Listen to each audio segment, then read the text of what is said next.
함께 갑시다. 내 아버지지 내 아버지지 내 아버지지 함께 갑시다. 내 아버지지 참된 사랑 있는 곳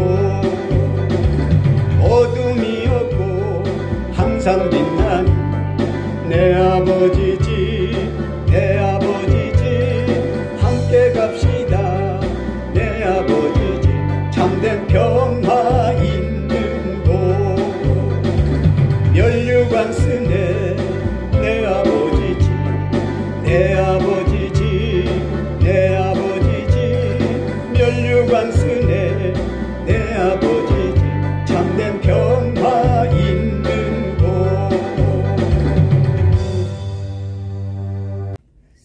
오늘 제8과 성장을 보시겠습니다.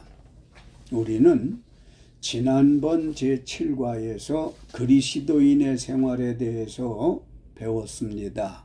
오늘은 성장에 대해 배우시겠습니다. 같이 읽습니다. 믿음 생활은 중단 없이 성장하여야 합니다.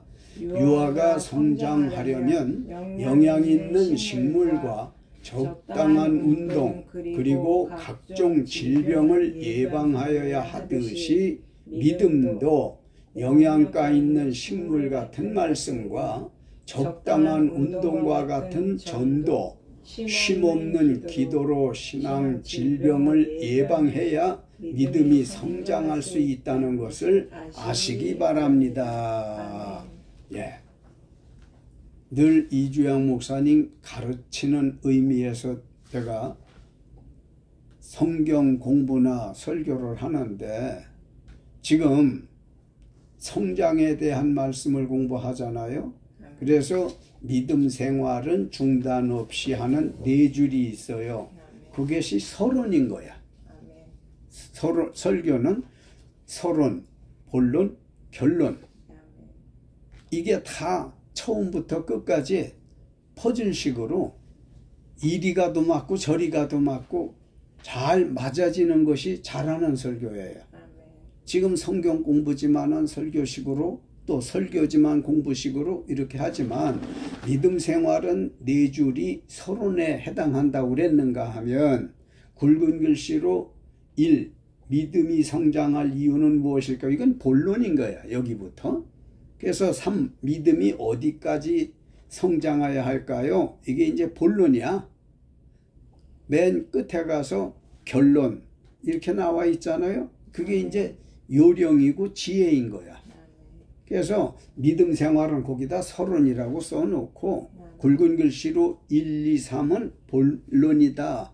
그리고 결론이 있다. 이렇게 아웃라인을 잡고 설교에 성경 공부에 임하게 되어지면 상당히 효율적으로 공부할 수 있어요. 서론에 대한 말씀 좀 더 설명을 해야 될 것 같은데 성장을 공부하면서 믿음 생활은 끝이 없어. 계속해서 자라야 돼. 우리가 기도나 전도나 성경을 아는 거 알고 행하는 것이 내가 이만큼 했으면 되지 않았을까? 이건 바로 넘어지는.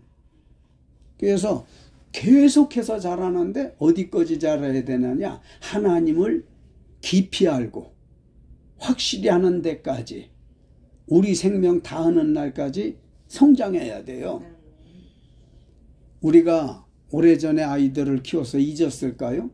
유아가 성장하려면 영양 있는 식물 먹여야죠. 적당히 운동을 또 시켜야 하고요. 각종 질병을 예방주사를 다 해서 키워냈잖아요. 믿음도 마찬가지로 영양가 있는 식물 같은 하나님의 말씀과 적당한 운동에 해당하는 전도, 쉼없는 기도로 신앙 질병을 예방해서 믿음이 성장할 수 있어야 된다는 말이에요. 믿음이 어느 때에는 잘 자라. 그런데 어느 때쯤 돼가지고서는 멈춰요. 자만해져서 내가 기도 이만큼 하면 됐지? 성경 이만큼 하는데 뭐 전도도 몇 사람 했어 나. 이러고는 더 이상 성장하지 않으려고 하는 경향이 있는데 믿음은 중단 없이 자라야 된다는 거예요. 아멘. 목사가 됐어도 자라야 돼. 아멘. 자, 성장 본론 1. 믿음이 성장할 이유는 무엇일까요? 그래서 믿음이 꾸준히 자라야 된다고 했는데 성장할 이유는 무엇이겠느냐? 믿음이 성장하지 않으면 기형적 신앙이기에 성장해야 된단 말이에요. 출산들 했죠. 예전에 아기를 낳아놨으면 그 아기가 일주일 열흘이 되고 한 달이 돼도 크지 않으면 이거 문제잖아요. 자꾸 커야 되듯이 그게 정상이듯이 우리 믿음도 성장을 해야 돼. 믿음이 성장치 않으면 기형적인 신앙이 된단 말이에요. 에베소 4장 14절 읽습니다. 요동치 않기 위해서입니다. 믿음이 성장할 이유가 뭐라고요? 믿음이 요동치 않기 위해서입니다. 사람의 괴술과 간사한 유혹과 모든 교훈의 풍조에 요동치 말아야 된단 말이에요. 어떤 일에 있어서도 요동, 흔들리지 말아야 된다는 거예요. 하나님 믿기로 한 그 믿음은 꾸준히 가야 되는 거예요. 예수를 알기로 했으면 멈추지 말고 가야 되는 거예요. 하나님 앞에 나아갈 때 예수 이름으로 성장하는데 방해되어지는 것이 뭐예요? 크지 못하게 하는 것이 사람의 괴술과 간사한 유혹과 모든 교훈과 풍조의 유행에 요동할 수밖에 없어서 믿음을 지키기가 쉽지가 않아. 어려웠지만 성장해 가야 된단 말이에요. 너희가 밖에 왜 나갔냐? 흔들리는 갈대를 보러 갔더냐 하고 예수님이 말씀하셨잖아요. 그건 쳐다볼 게 아닌데도 쳐다보러들 가. 믿음이 흔들려서는 안 된다는 거예요. 어떤 시련이 오든 유혹이 오든 누가 뭐라 하더라도 믿음의 마음은 지켜야 할 줄로 믿습니다. 믿기로 한 신앙심은 지키고 키워가야 되는 거예요. 왜 우리 믿음이 성장해야 된다고 배웠어요? 흔들리지 않기 위해서, 요동치 않기 위해서라 말이고, 둘째 디모데전서 4장 15절 읽습니다. 믿음의 진보를 나타내기 위해서입니다. 네, 진보, 발전이에요. 들녘에 심어놓은 호박도 보면요, 호박이 달리면 아침 저녁으로 커요. 아가들도 낳아놓으면 엄마가 뭐 젖을 주든 이유식을 하든 먹이고 나면 먹고 자고 하다 보면 엄마가 자기 애기 크는 걸 알잖아요. 보잖아요. 그와 마찬가지로 발전해야 되는 거예요. 성장을 하려면 믿음이. 그래서 사도 바울이 디모데에게 가르치기를 믿음의 진보를 나타내기 위해서 성장해야 된단 말이에요. 뭐든지 성장하지 않으면 그건 비정상이에요. 모든 일에 전심전력하여 믿음의 진보를 보여야 할 줄로 믿습니다. 하나님께 보이고 보여지는 사람들에게 보이는 거예요. 안 보이는 하나님께도 우리 믿음을 보이고, 지금 우리가 성경을 공부하고 뭐 설교를 통한 예배를 드리고 이게 다 꾸준히 하는 건 성장이에요. 디모데전서 4장 12절도 읽어볼까요? 누구든지 내 연소함을 업신여기지 못하게 하기 위해서 성장하라는 거예요. 흔히 우리 한국 사람들은 시골 사람들일수록에 그래요. 내가 알바하는 검도장에 기사를 구한다더니 어제 가니까 구해서 첫 상견례되었고 운행을 했어요.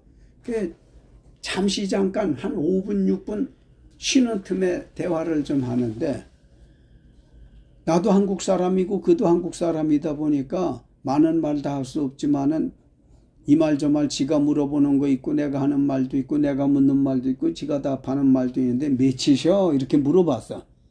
그랬더니 65세예요 이러더라고요. 그러면은 나는 69세입니다. 이건 뭐야? 심리적으로 내가 너보다 나이가 많다. 이걸로 나이 많은 걸로 이제 누르고 먼저 왔다고 하는 선임기사로 누르고 하는 이런 안 해도 좋을 것 같은 걸 사람들은 하게 돼. 여자들은 안 그래요, 사모님? 맞아요. 여자도 그래요. 그래요. 그래서 이렇게 처음 만났는데 금년에 몇이세요? 물어봐. 그러면은 몇이라고 하면 아이고 내 동생 딸이구만. 아이고 언니 딸이네. 바로 이렇게 서열을 결정을 해. 왜 이런 말을 하는 거 하니? 바울은 누구든지 디모데에게 내 연소함을 업신여기지 못하게 하기 위해서 네가 믿음이 자라야 된다. 내가요, 이 목사님 20대 중반에 목사가 돼가지고 목회를 하려고 보니까 애들이 어른 노릇해야 되는 거더라고.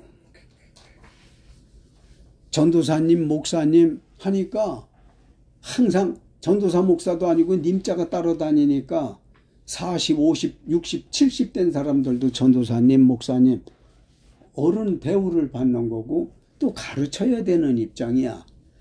그래서 그때 깨달은 것인 말씀이지만은 내가 20대 목사인데 30, 40, 50대 이 사람들을 지도해 나가려니까 많이 기도해야 되겠구나. 성경을 많이 읽고 알고 잘 전해야 되겠구나. 왜? 어른 노릇하려니까. 그래서 30대 초반부터 결혼 주례를 봤어. 그러면 어떤 때는 나보다 더 많은 신랑 신부 주례를 봐야 되는 거야. 그러니까 예배하고 가르치고 사회생활에서 어른 노릇하려니까 어떤 이들이 그래. 목사님 나이 소리도 안 해. 목사라고. 연세가 어떻게 돼요? 젊은데도. 그러니까 예 35살인데요. 이러면 아이고 우리 둘째 아들 같구만. 우리 동생 같네. 그런 걸로 누르려고 한단 말이야, 목회자들을. 그래서 업신여기지 못하게 하기 위해서는 나이는 내가 한두 살 적을지 몰라도 내가 정신적으로 당신을 가르치는 사람이야. 영적으로 당신을 가르치는 사람이야. 이걸 굳이 표현하지 않아도 업신여기지 못하게 하기 위해서 우리 믿음이 자라야 된단 말이에요. 알갔소, 병아리 가까소. 아멘. 사람들이나 영적으로는 사단이 업신여기지 못하도록 그러기 위해서 우리 믿음은 중단 없이 자라야 된다고 그랬습니다. 고린도전서 3장 1절 같이 읽을까요? 바울은 그리스도 안에서 신령한 자들을 대함과 같이 말할 수 없어서 육신에 속한 자 곧 그리스도 안에서 어린아이들을 대함과 같이 했다고 하셨습니다. 예, 바울은 고린도 그 교회 안에서 교인들을 대할 때 자기 마음가짐이나 자세를 설명한 거예요. 고린도 교인들에게 뭐라고 그랬어요? 내가 너희를 신령한 자들을 대함과 같이 말할 수 없어서 육신에 속한 자 곧 그리스도 안에서 어린아이들을 대함과 같이 했다고 하셨는데 이게 무슨 말이냐? 거기 신령한 자도 있고 어린아이들이라는 말이 있잖아. 신령한 자들은 믿음에 성숙한 사람이에요. 성장된 사람들이에요. 어린아이들 같이 대하지 않았더라고 하는 것은 믿음의 초보적인 사람이에요. 이제 믿기 시작을 했다든지 몇 년을 믿었어도 뭐가 뭔지 모르고 다니는 사람들을 바울은 어린아이들로 취급을 한 거예요. 신앙적인 면을. 그런데 20대가 되어졌어도 믿음이 돈독한 사람은 바울의 표현대로라면 신령한 자로 대했던 거예요. 더 쉽게 풀어서 얘기하면 어린아이들을 대하듯이 했대. 고린도 교인들을. 그거는 아무것도 몰라. 하나님도 몰라. 예수님도 몰라. 구원받는 것도 몰라. 그래서 어린아이들 가르치듯이 쉬운 말로 쉽게 설명을 했고, 이제 우리쯤 되어진 믿음이 자란 사람들에 대해서는 신령한 자들을 대함과 같이 하는 거예요. 나이는 적어도 믿음은, 성경 지식은 상당하거든. 그러니까 이 사람들한테는 어른들처럼 취급을 한 거지. 내가 지금도 여러분들에게 이 말씀을 전하면서 어린아이들처럼 할 수는 없어. 새신자들처럼 새신자에게 가르치듯 할 수는 없단 말이에요. 신령한 자들을 대함과 같이 할 수밖에 없다. 바울이 고린도 전서 3장 1절에서 한 것이 그런 말씀인데 왜 그랬어요? 기형적 신앙이 아닌 온전한 믿음으로 성장시키기 위해서 그렇게 대했다 하는 얘기입니다. 분명히 할 건 믿음이 상당한 사람한테 예수 왜 믿어야 되는지 아세요? 이건 아니지. 그런데 믿음이 이제 출발하는 사람한테다가 한참 잘 믿는 사람들에게 전하듯 하면 안 돼. 뒤에도 나올지 모르지만은 애기가 먹는 음식 따로 있어요. 부드러운 거, 달짝지근한 거. 근데 성인들이 먹는 건 부드러운 것도 좋지만은 뭐든지 먹을 수 있어. 채소도 먹고 육식도 하고. 그 우리 믿음이 어린 아이에 해당하지 말고 자꾸 자라서 구약도 잡숫고 신약도 잡숫고 뭐든지 다 소화할 만큼 믿음이 자라야 할 줄로 믿습니다. 두 번째, 믿음의 성장은 해야 된다고 배웠는데 그 방법이 무엇일까요? 사람이 살려면, 성장하려면 어떻게 해야 돼? 먹어야 돼. 히브리서 5장 12절 같이 읽을까요?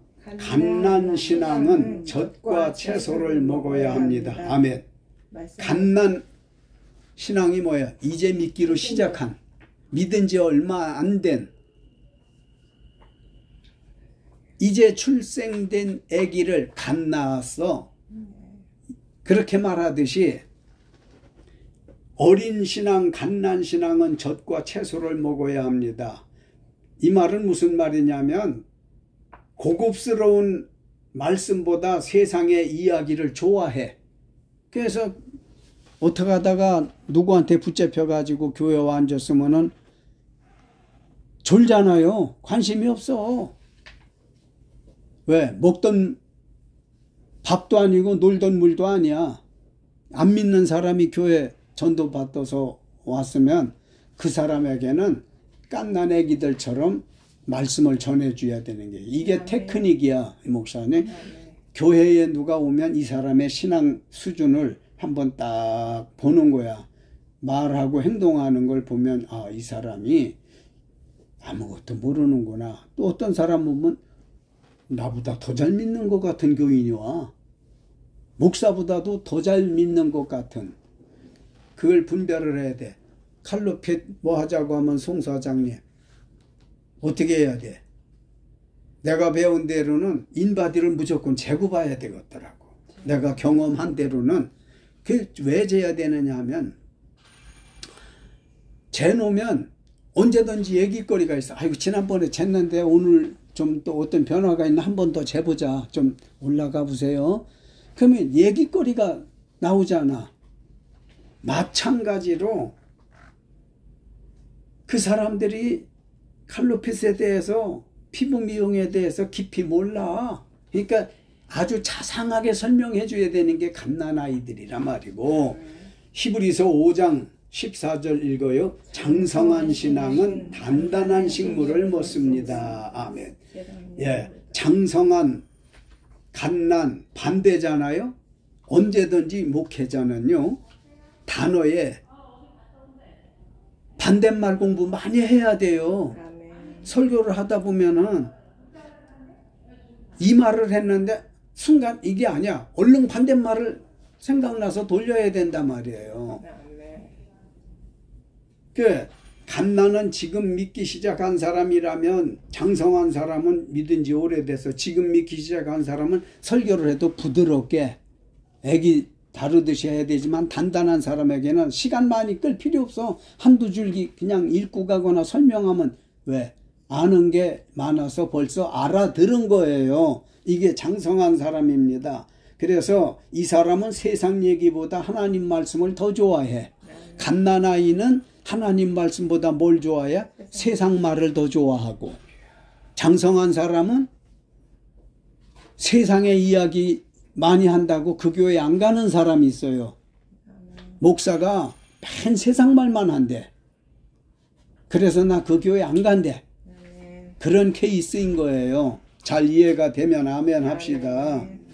마태 4장 4절 읽습니다. 교인이 아닌 그리스도인은 젖과 채소가 아닌 단단한 식물인 하나님의 모든 말씀으로 성장하여야 합니다. 요전에 했지?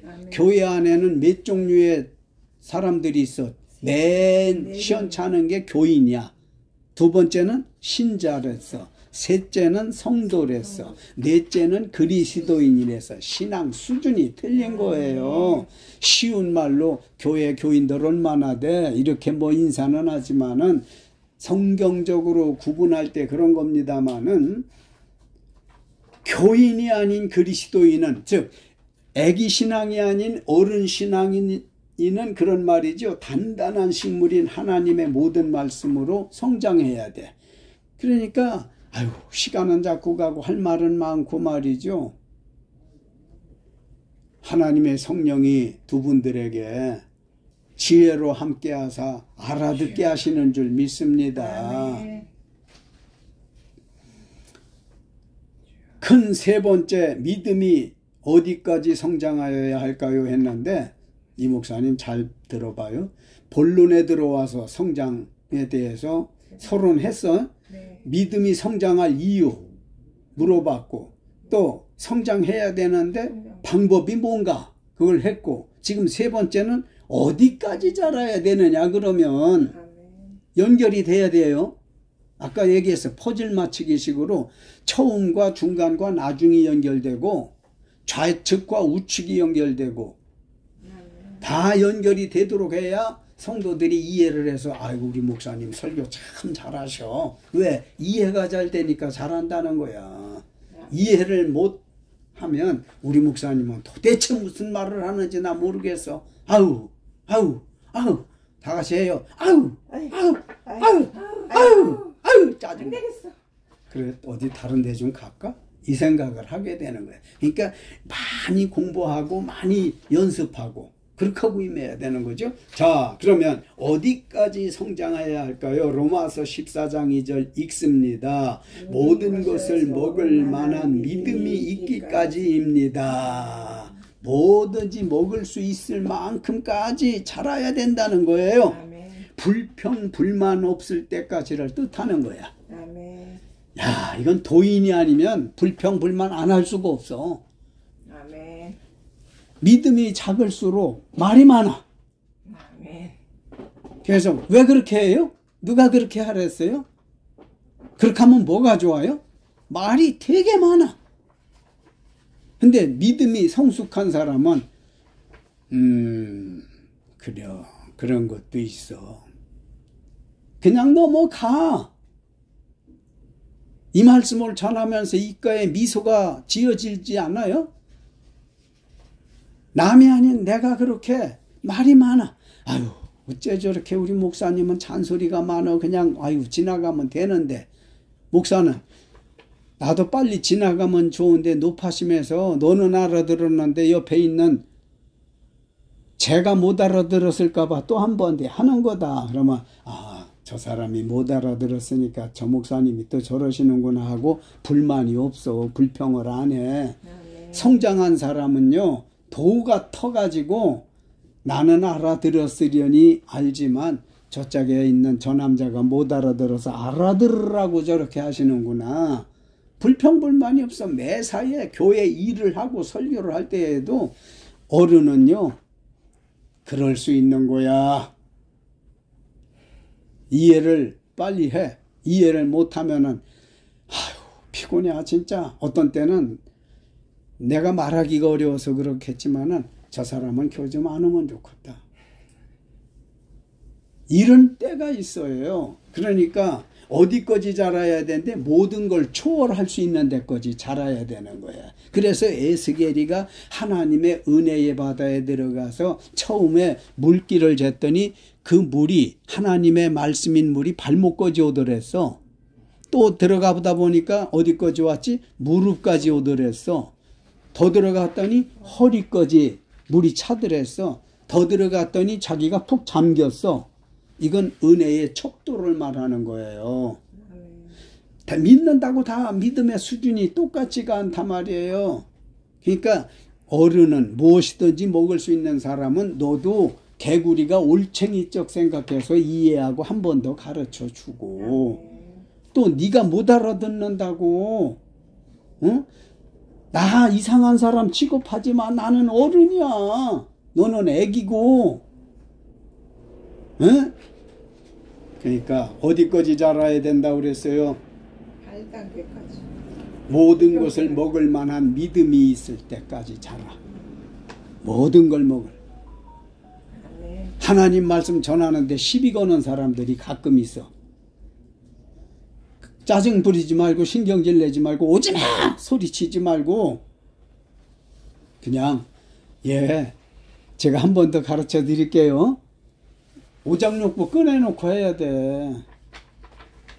자, 두 번째 거 베드로후서 1장 5절로 7절 읽습니다. 8단계에 이르기까지 자라야 합니다. 8단계란 믿음의 덕을, 덕의 지식을, 지식의 절제를, 절제의 인내를, 인내의 경건을, 경건의 형제 우애를, 형제 우애의 사랑을 공급하기까지 체계적으로 성장하여야 합니다. 사도 베드로가 가르쳤어요. 8단계에 이르기까지 자라래. 그러면 처음 출발이 뭐야? 믿음이잖아. 그지? 맞아요? 믿음의 그 두 번째는 뭐야? 그러니까 믿음에다 동그라미 하나 해봐. 그 다음에 덕에다가 동그라미 하고, 덕에 뭐를? 지식을. 그럼 지식에다 동그라미 하고, 지식에 절제를, 절제에 인내를, 인내에다가 절제에다 동그라미 해야지. 인내에 경건을, 경건에 형제 우애를, 형제 우애의 사랑을. 자, 어디 동그라미 쳤나 말해봐요. 믿음, 더, 지식, 절제, 인내, 경건, 형제 우애, 사랑. 그럼 몇 가지인가 동그라미? 8개요. 네. 그러니까 기본이 믿음이다. 지금 믿음이 성장해야 되잖아요. 거기서 어디까지 자라가랴? 사랑까지. 사랑을 공급하기까지. 예수는 자기의 온몸을 우리를 위해서 내어주신 것이 사랑입니다. 나를 다 줄 때까지, 나를 다 주기까지 주도록 사랑해야 된다는 거예요. 자, 한 번 더 8단계에 대한 말씀 드려요. 믿음으로 출발해서 믿음이 있었으면 이제 덕을 세워야 돼. 믿음만 하지 말고 믿음 위에 덕을 세우란 말이야. 덕. 형제에게 이 말은 하고 싶은데 참아. 저 말은 하기 싫은데 해야 돼. 뭐 때문에 해야 돼? 덕을 세워야 된단 말이야. 믿음, 덕. 세 번째? 지식. 알기를 많이 알아야 돼. 목회자들은 깊이 알아야 돼. 잘 믿는 사람들일수록에 하늘 지식, 땅의 지식 아는 게 많아야 면장을 해. 지식 많이 늘어야 하고, 그 다음에 지식에 지식이 있다고 해서 다 떠들지 말고 절제하는 거야. 또 절제하고, 그 다음에 인내를. 절제에 인내를. 참아, 인내에. 이거 성령의 열매에서도 배웠잖아요. 단계적으로 지금 말씀드려요. 성장 단계. 그 다음에 경건. 늘 하늘의 사람처럼 말하고 행동하는 경건. 그 다음에 형제 우애.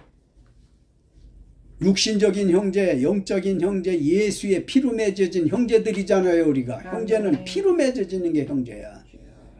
우리는 뭘로 맺어진 형제야? 예수의 피로. 형제 우애의 사랑은 모든 걸 다 덮어. 이해해. 자기가 손해를 보면서도 이해를 해. 그게 덕을 세우는 거고, 그 8가지를 이리저리 잘 생각해 봐요. 그런 것으로 우리 속이 꽉 차야 된다는 말이에요. 이렇게 자라가야 된다는 게 결론. 같이 읽어요. 아이가 정상적으로 성장하지 않으면 기형아이듯이 우리 믿음도 정상적으로 성장하지 않으면 기형의 믿음입니다. 제9과 성경 공부하겠습니다. 우리는 지난번 제8과에서 성장에 대해서 배웠습니다. 오늘은 성경에 대해 배우시겠습니다.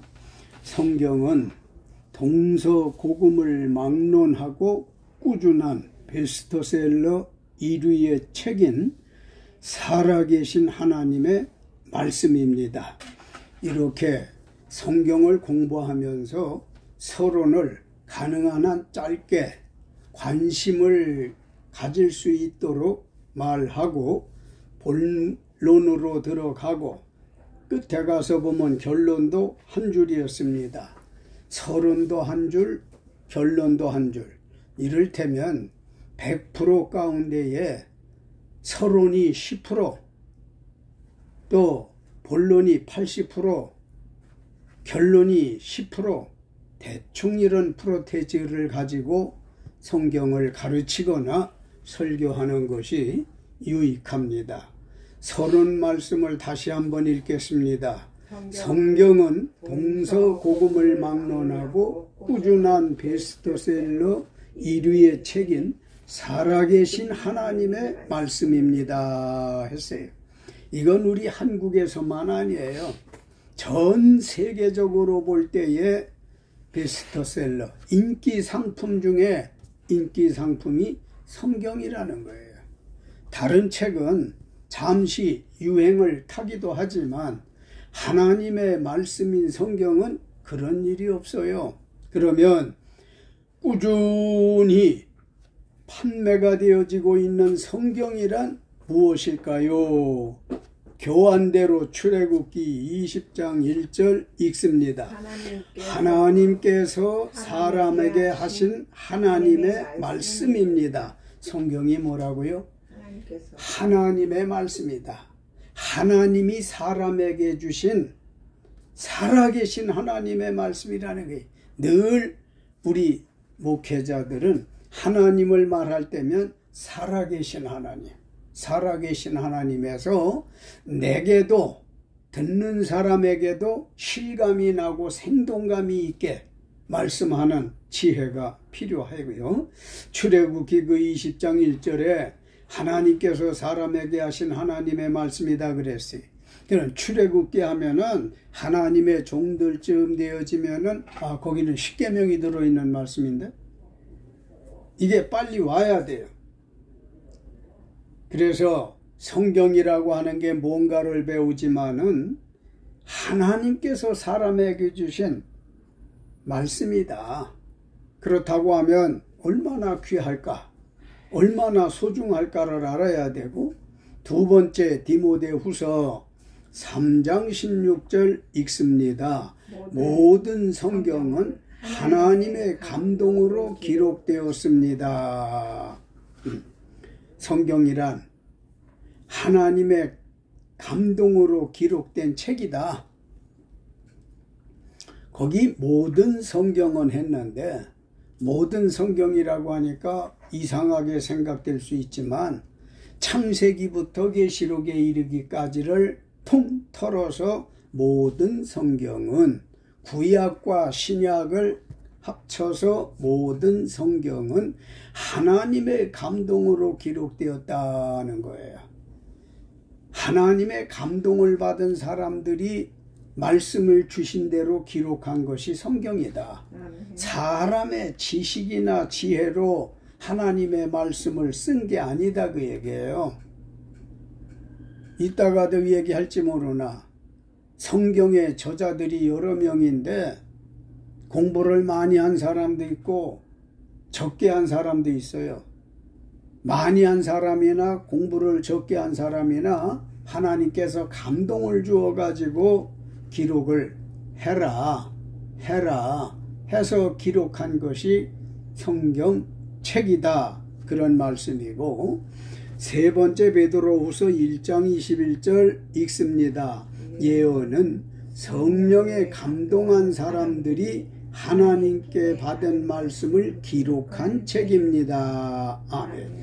거기서 예언했는데, 예언이라는 걸 내가 이해를 돕기 위해서 성경이라고 썼어요.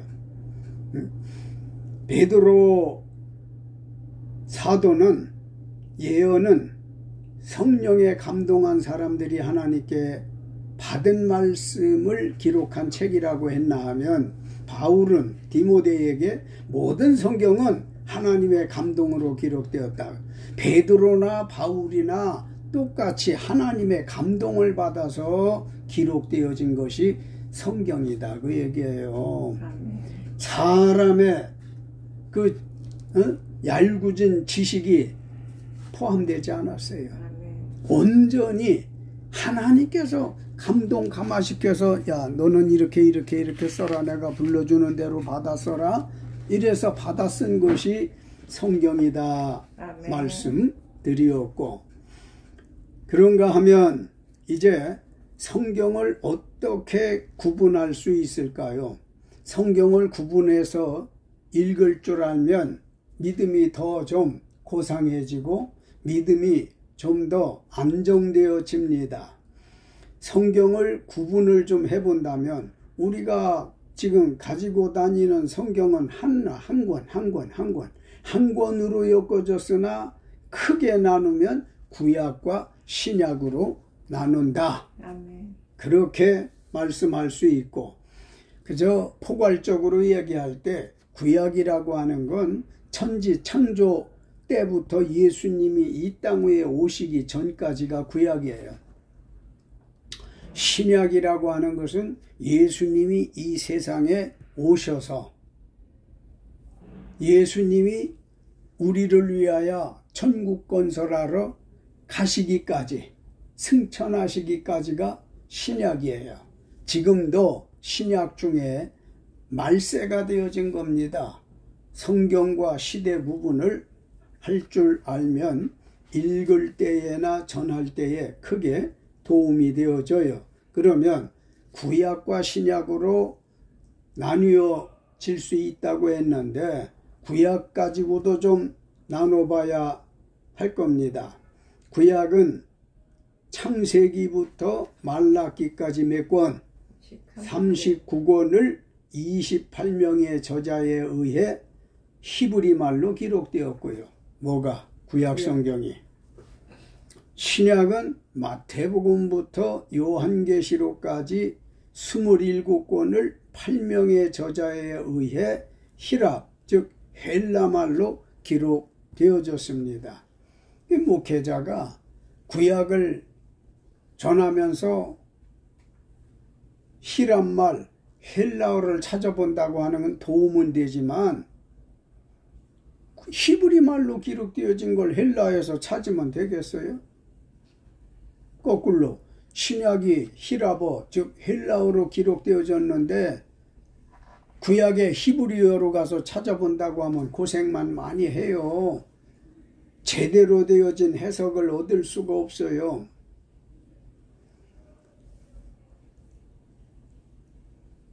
그런가 하면 신약 성경이 마태복음부터 계시록까지 27권을 몇 명의 저자가 기록했다고 했습니까? 28명의 저자가 기록을 했더라는 말씀이고, 구약은 어느 때 쓰여졌느냐?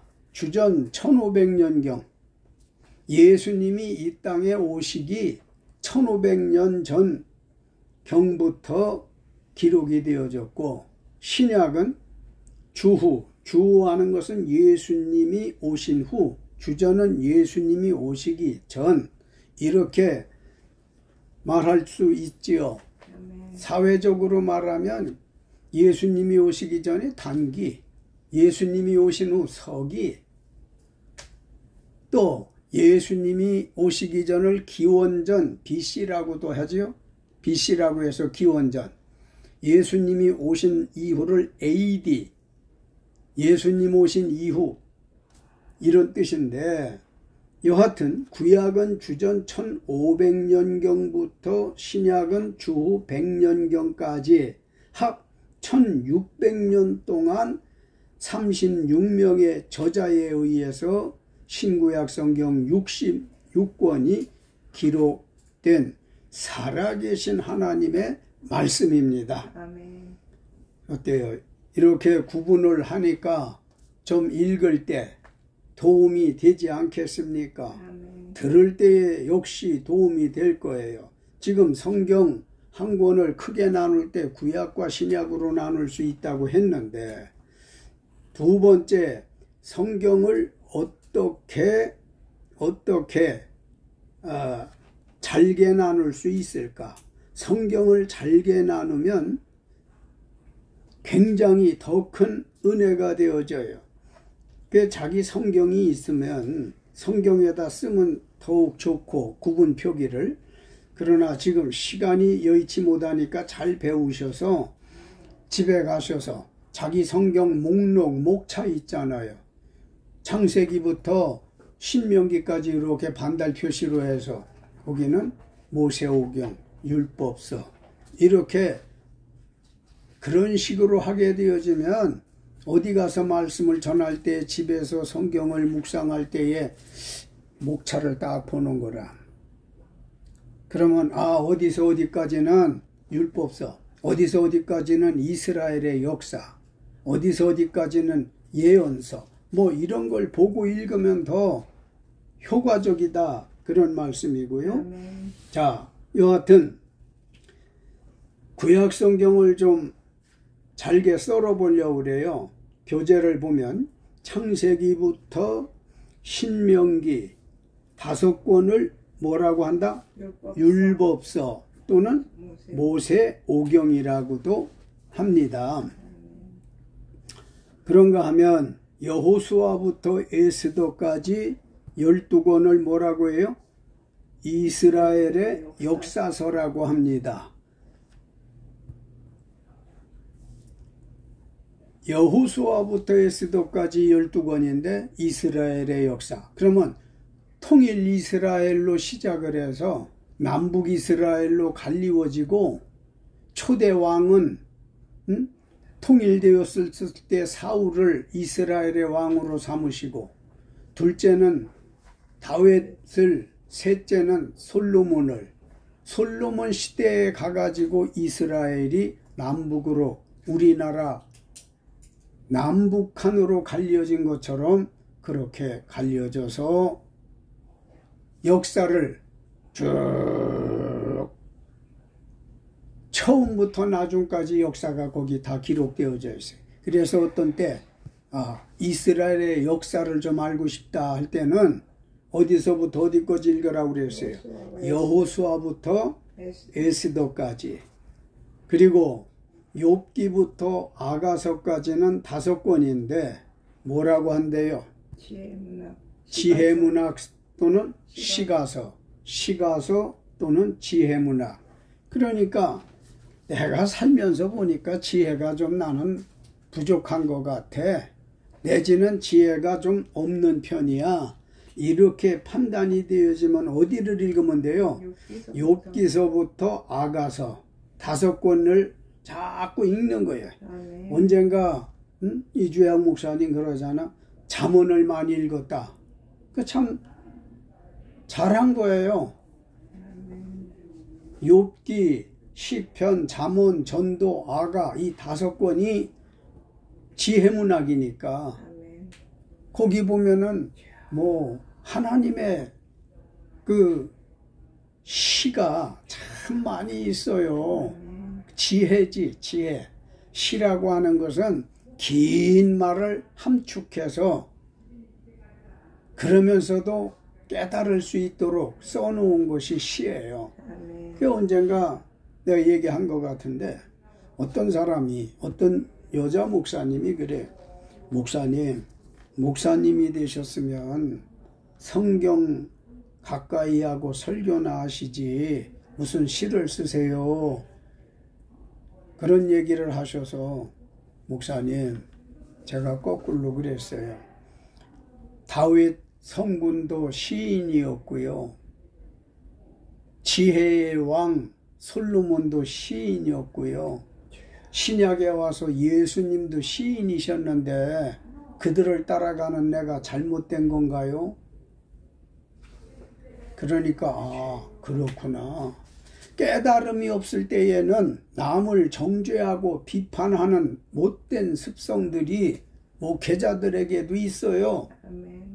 그러나 좀 더 귀를 열고 눈을 크게 뜨고 생각을 크게 하면 하나님이 그렇게 옹졸하신 분이 아니에요. 비좁은 분이 아니에요. 그래서 지혜가 내가 좀 딸리다. 나는 왜 이렇게 지혜로운 줄 알았는데 미련을 떠나 몰라. 이럴 때 성경을 읽을 때 욥기, 시편, 잠언, 전도, 아가 여기를 읽으라 말이에요. 아멘.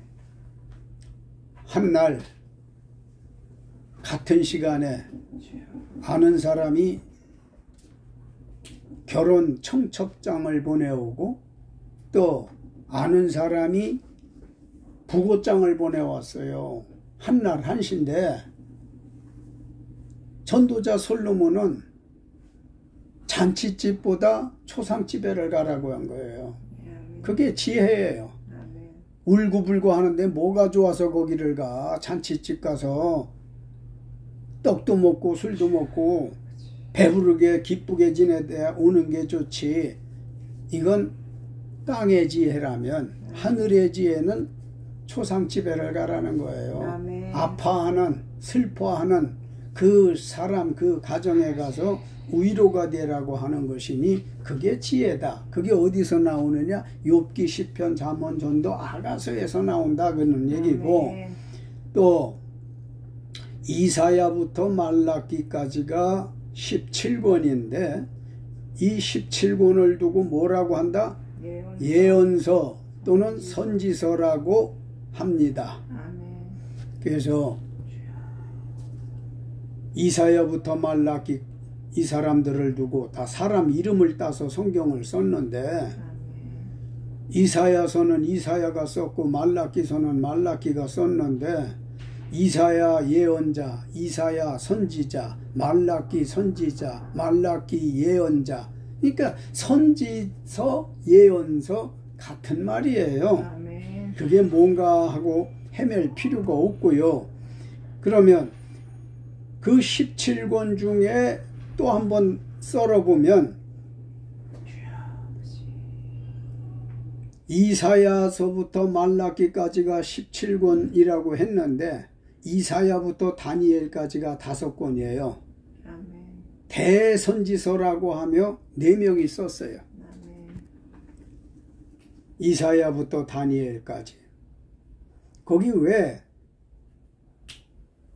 이사야, 예레미야, 에스겔, 다니엘을 두고 대선지자라고 그러는데 5권이냐?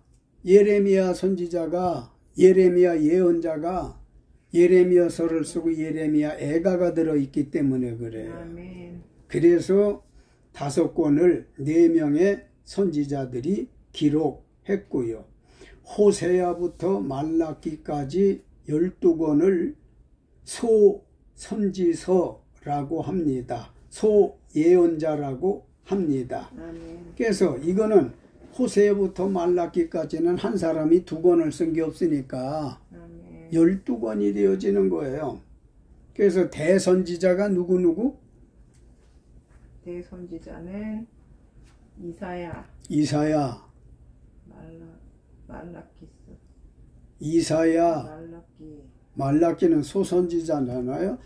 이사야, 대선지자는 이사야, 예레미야, 에스겔, 다니엘 4명이 대선지자란 말이야. 예, 잠깐만요. 이 4명이 활약을 많이 했고 큰 일을 많이 했기 때문에 대선지자라고 하는 거예요. 이사야, 예레미야, 에스겔, 다니엘.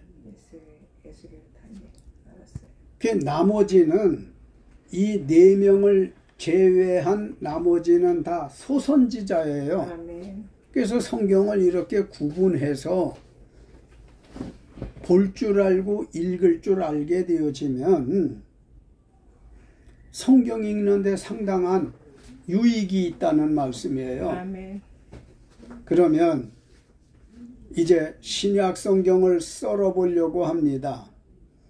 지금까지 구약 성경을 썰었는데 신약 성경을 좀 썰으려고 그래요. 마태복음부터 요한복음 4권을 복음서라고 하고요. 그 중에 요한복음을 제외하면 공관복음이라고 하는 겁니다. 다시 말씀드려요. 중간에 신약 마태복음부터 요한복음 4권을 뭐라고 한다? 복음서라고 하고요. 요한복음을 제외하면 공관복음이라고 합니다. 그 이해를 해야 돼. 사복음과 공관복음을 구별할 줄 알아야 된단 말이에요. 마태, 마가, 누가, 요한복음은 사복음이라고 그래요. 다 복음서. 성경에 우리가 마태복음, 마가복음, 누가복음, 요한복음 다른 데는 복음이라는 말을 안 썼어요. 그래서 사복음서 4권을 요한복음을 빼면 공관복음이라고 한다. 그러면 사복음은 이해하겠는데 공관복음이라고 하는 건 뭐냐?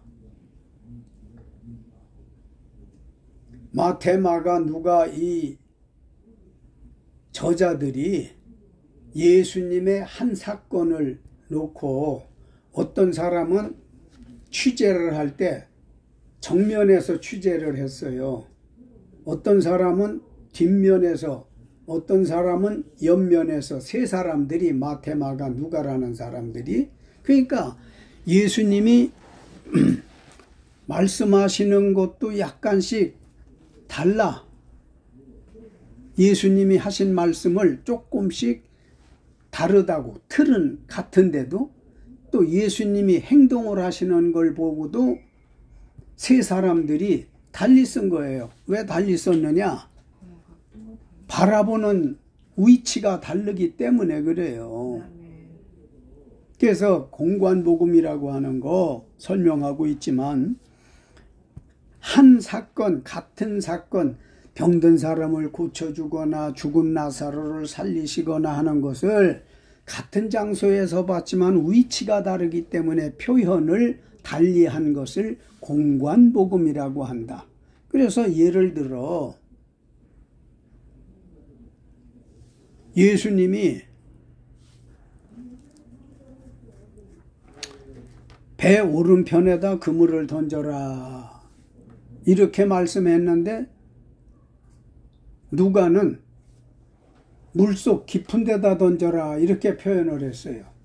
그러니까 같은 사건이고 예수님이 같이 말씀하고 같이 행동하는데도 듣기에 따라서 보기에 따라서 조금씩은 달리 쓰여졌단 말이에요. 이 3권의 책을 읽어봐요. 읽어보면 같은 사건이 조금씩 달라요. 그걸 무슨 복음? 공관복음이라고 한다 말씀드렸고, 그 다음에 사도행전 한 권을 역사서라고 그래요. 아까 구약 때에 여호수아부터 에스더까지 12권이 이스라엘의 역사서라고 했어요. 그런데 신약의 사도행전은 사도들의 행적, 사도들이 행한 역사가 기록되어져 있는 거예요. 그러니 성령 받고 사도행전 2장에서 제자들이 성령 받고 3장에부터는 이제 베드로가 나면서 걷지 못한 안전방위를 고쳐내고, 아멘. 또 사도행전 7장 8장 가게 되어지면은 이제 바울이 등장을 해요. 사울이었던, 예수를 핍박했던, 예수 믿는 사람을 핍박했던 사울이 거듭나서 하나님의 종으로서 말씀을 전하기 시작하는데, 거기서 보면 사도 바울의 손수건만 얹어도 죽은 사람이 살아날 것 같고, 그러니까 베드로나 바울이나 기타 다른 사도들이 행한 역사가 기록되어진 것이 사도행전, 그것을 두고 신약의 역사서라고 한다는 말씀이고요. 그 다음에는 로마서부터 유다서까지가 21권인데 뭐라고 해요? 서신서라고 한다. 다른 말로는 공동서신서라고도 합니다. 응? 로마서부터 유다서까지 21권을 여러 사람들이 썼기 때문에 공동서신서라고도 한다. 서신이 뭐야? 편지지. 서신이 뭐야? 서한이라고도 해. 서한, 서신, 이건 다 같은 편지라는 말이에요. 그래서 그 21권의 서신서에는 이를테면 로마서는 바울이 쓰고, 유다서는 유다가 쓰고, 야고보서는 야고보가 쓰고, 베드로 전후서는 베드로가 쓰고, 디모데 전후서 로마서, 갈라디아, 에베소서, 골로새서 이런 건 다 또 바울이 쓰고, 다 저자를 구별해서 알겠는데, 서신서 가운데에 히브리서 같은 경우는 저자를 알 수가 없어요. 지레 짐작하기는 사도 바울이 썼을 것이다 추정만 하지 확신이 있지를 않아서, 교부 오리겐 같은 경우는 히브리서는 하나님만 아신다 이렇게 하고 말았어요. 누가 썼는가에 대해서. 그러면 교리 서신이 4권이 들어있어. 21권의 서신서 가운데. 교리 서신은 어디서 어디까지예요? 4권이? 로마서부터 갈라디아서까지. 내가 예전에 이 새신자 성경 공부나 성경 다지기 이 공부를 할 때 교인들로 하여금 다 성경을 가져오라고 그랬어요. 그래서 성경에다가 바로 쓰게끔. 그리하지 못하나 두 분은 시간 될 때에 자기 성경에다가 이걸 보고 목차를 구별을 해 놓으면, 이건 없어져도 성경은 가지고 있을 거 아니냐 말이야.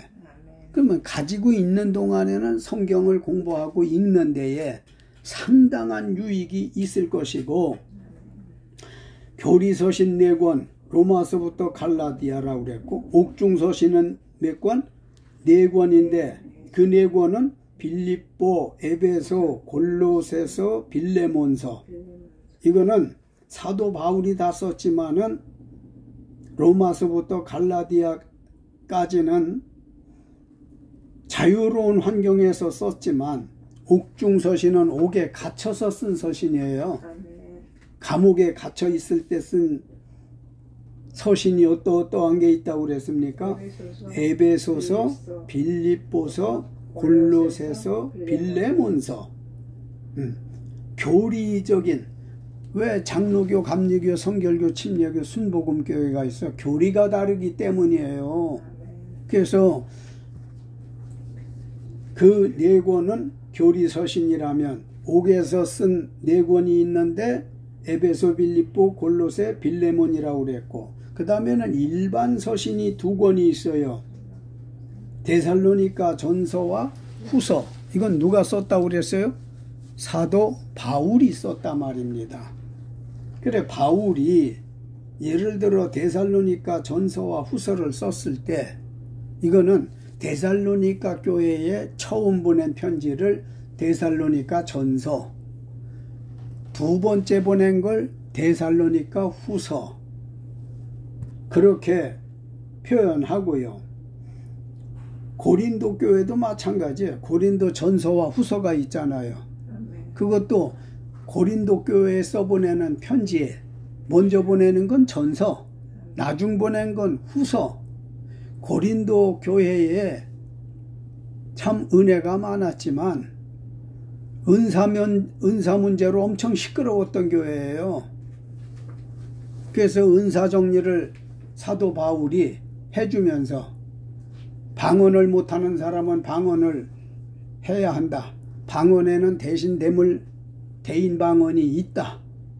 방언의 유익한 점은 옆에 사람이 못 알아듣는다. 내 기도를. 하나님하고 나만 관계다. 그래서 그런 정리를 참 잘해주니까 고린도 교회 신앙이 통일성을 이루었어요.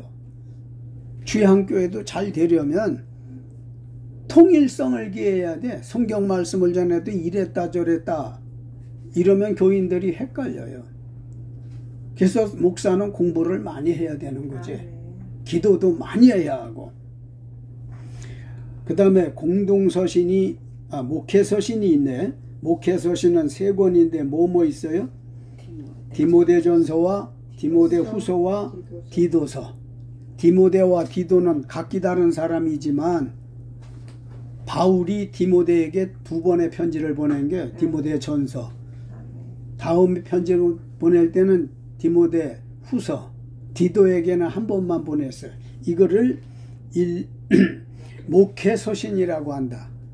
무슨 말이냐 하면 우리가 목회자들은 목회를 잘하려면 디모데 전서, 후서, 디도서를 많이 읽어야 되는 거예요. 그래서 그걸 많이 읽고 목사 냄새가 좀 나야 돼. 목사인지 상인인지 목사인지 응? 골목대장인지 알 수 없으면 안 돼. 그러니까 내가 목사가 온전히 되려면 목사다운 말을 하고 목사다운 행동을 해야 되는데 어디서 배울 수 있어요? 창세기에서 배울 수 있어요? 율법서에서 배울 수가 없어. 이스라엘의 역사서에서도 간접적으로는 배워도 직접적으로 배울 수가 없어요. 어디 가서 배워야 된다? 디모데 전서, 후서, 디도서를 많이 읽으면 목사다운 품행이 나와 목사다운 말을 하게 돼. 그 성경은 인간의 지침서입니다. 일생을 두고 배워야 할 것이 성경이기에 성경을 손에서 놔서는 안 돼. 지금 스마트폰에 다 들어앉아 있으니까 스마트폰 갖고 다니면서 화장실에 가서 성경을 좀 봐요. 잘 들어가요. 그런가 하면 이제 공동서신이 8권이 있는데 그건 뭐라고 그랬죠? 히브리서, 야고보서, 베드로전서와 후서, 요한 1, 2, 3 그리고 유다서. 이걸 공동서신이라고 한다. 여러 사람이 썼다 그래. 아까 얘기했지요. 히브리서는 저자가 불분명하다. 야고보서는 야고보가 쓰고 베드로 전후서는 베드로가 쓰고 요한 1, 2, 3서는 요한이 쓰고 유다서는 유다가 쓰고. 끝으로 신약을 잘게 썰어 봤는데 요한계시록이라고 하는 게 마지막 책이죠. 이 한 권을 뭐라고 합니까? 예언서라고 합니다. 아까 구약에서도 예언서가 있었습니다. 어디서 어디까지랬지? 이사야서 말라기까지 17권을 예언서 혹은 선지서라고도 한다. 그래서 구약의 예언서는 뭘 얘기했냐면 예수님이 이 땅에 구주로 오실 것이라는 게 초점이에요. 신약의 예언서는 요한계시록 한 권입니다. 이 예언서에는 구약에 예언했던 것이 이루어졌는데 예언서의 계시록에 보게 되어지면 승천하신 예수님이 다시 오시겠다고 하는 예언이에요. 그러니까 다 성경이 어디 책 한 권이 불필요한 게 없지만 사실상 따지고 보면 이제 구약 성경에 대한 걸 다 이루셨고 신약에 와서도 다시 오실 것에 대한 말씀으로 꽉 차 있어요. 다시 오시기까지 하나님의 부름받아 구원받은 이들이 어떻게 살 것을 가르치는 것이 성경입니다. 신약 성경 목차는 27권으로 돼 있습니다. 그러면 구약이 아까 39권, 신약이 27권, 합해서 66권을 다 한 군데 모아서 책으로 엮은 것이 성경이다. 그 성경은 살아계신 하나님의 말씀이다. 이렇게 정리할 수가 있고요. 끝으로 세 번째, 성경이 기록된 목적은 무엇인지 아십니까? 성경을 왜 하나님께서 구약의 28명, 신약의 8명 이 사람들을 불러서 쓰게 했느냐 말이에요. 성경을 기록한 목적을 많이 있지만 세 가지만 거기 기록을 했어요. 첫째로 갈라디아서 3장 22절 읽습니다. 해 아래 만물을 죄 아래 가둔 것을 알게 하려는 데 있습니다. 다시 말하면 성경이 기록된 목적은 해 아래는 다 죄뿐이다. 한마디로 모든 사람과 만물을 죄 가운데 가두어 놨다는 걸 알게 하게 하기 위해서 성경을 기록해 놓았단 말이에요. 그러니까 세상에는 어디를 가든지 죄가 있고 누구를 만나든지 죄가 있고 내가 사는 것도 죄 있고 다 죄 가운데 살으니까 이걸 알게 일단 해 놓은 거예요. 어떤 것도 선한 것이 없다. 누구도 선한 사람이 없다. 그러니까 사람은 이렇게 살면서 보면 말이에요. 사람은 좋을 때는 희희낙낙하고 간이라도 빼줄 것 같아. 근데 어떤 일로 틀어지게 되어지면은 천하의 왼수처럼 생각을 하게 돼서 사람 사는 것이 다 그렇게 어지러워, 혼란스러워. 누가 옳은 것 같은데 조금 있어 보면 그도 글러. 누가 의인인 것 같은데 지내보니까 역시 죄인이야. 왜 그래 됐어? 성경이 이미 말했어요. 해 아래는 죄뿐이다. 전부가 죄 가운데 갇혀서 사는 것을 알게 하기 위해서 성경이 기록되어졌더라고 하는 것이고, 두 번째 디모데후서 3장 16절로 17절에 읽어요. 성도들로 선한 일을 온전히 행하게 하기 위함입니다. 우리가 죄인이라도 주님께서 불러서 어떻게든지 믿게 하셔서 십자가 보혈의 피로 씻고 예수 십자가에 못 박혀 죽은 것이 너와 나의 죄를 위함이다. 그를 믿기만 하면 구원을 받는다라고 이렇게 안내 말씀을 해줬지만은, 그러기에 성도들은 선한 일을 온전히 죄 가운데 살면서 예수의 이름으로 구원을 받았기에 온전하게 살아라, 착하게 살아라, 이걸 알게 하기 위해서 성경이 기록되어졌다는 것이고, 끝으로 요한복음 20장 31절 읽어볼까요?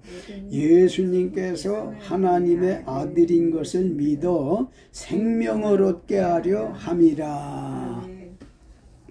위에서 말했어요.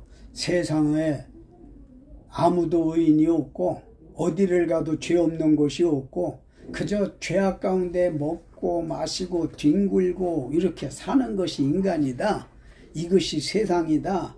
그러나 예수님이 우리를 구원해 주셨으니 선하게 온전히 살으라고도 하지만, 예수님께서 하나님의 아들인 것을 믿어 생명을 얻게 하려고 영원히 살 수 있게 하기 위한 방법이 있음을 알려주기 위해서 성경을 기록하셨단 말이에요. 죄 가운데 살다 죄 가운데에 엎어져 죽을 수밖에 없으나 예수님께서 이 세상에 오시어 당신의 온몸을 깨뜨리고 희생하시고 이 같은 건 내 죄를 위함이다 하는 것을 깨닫고 믿기만 하면 구원을 받도록 영생을 주시기 위한 것을 알게 하려고 성경이 기록되어졌으니 베스트셀러 1위가 맞아요.